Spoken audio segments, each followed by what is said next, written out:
খবর পাই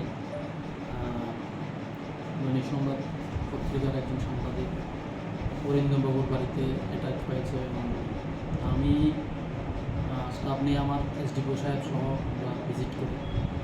যদিও আমরা ওইখানে গিয়ে সেরকম কিছু পাইনি, যাই হোক ওনার সঙ্গে কথা বলে যেটা ঘটনা জানতে পেরেছি, কতিপয় দুষ্কৃতী এলাকার যেটা উনি কয়েকটা নাম বলেছেন, যেগুলি আমি ইনভেস্টিগেশনের জন্য ইনভেস্টিগেশন করে থাকবো। এখন উনি এটা অভিযোগ দায়ের করেছেন, এই অভিযোগ মূলে আমরা প্রয়োজনীয় ব্যবস্থা নেব, যেটা অ্যাজ পার অ্যাপ্লিকেশন যেটা আইনগত ব্যবস্থা নেওয়ার থাকে এটা আমরা নিয়ে অবশ্যই আমরা ইনভেস্টিগেশন করে প্রকৃত দোষী যা আছে ওর জন্য আমরা শাস্তির ব্যবস্থা করব।